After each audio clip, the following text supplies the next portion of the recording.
तो बच्चों अब हम सीखेंगे characteristics of gravitational force. Characteristics of gravitational force हमने सीखा कि what is force of gravitation. It is the force of attraction between any two material bodies of the universe. Now this force has certain characteristics. What are the characteristics of this force?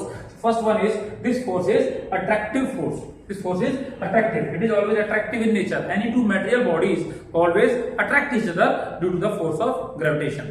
And the second characteristic is it is inverse square force. Now question is, why do we call it inverse square force? Because this force is inversely proportional to the square of distance between the centers of two bodies. That is why it is called inverse square force. And third characteristic is central force. This gravitational force is also called central force. Why do we call it central force? Because it acts along the line joining the centers of two bodies. The first body exerts gravitational force on the center of second body, and second body exerts force of gravitation on the center of first body. This force acts along the line joining the centers of the two bodies. This is called, that is why this is called central force. Next one is independent of medium.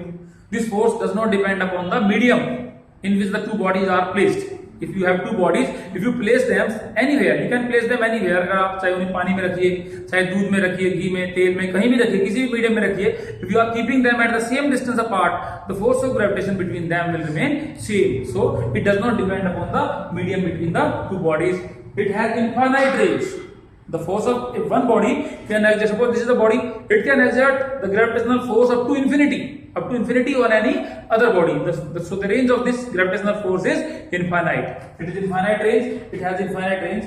So and the next the another characteristic of this force is it does not depend upon the presence or absence of third body in the neighborhood. Suppose we are talking of gravitational force between me and this board. The gravitational force between me and this board. So this force of gravitation does not depend on your presence or absence here. If you leave out of this room, then the force of gravitation between me and this board will remain same. So force of gravitation between any two bodies does not depend upon the presence or absence of any other body in the neighborhood. So students, today we discussed the characteristics of gravitational force.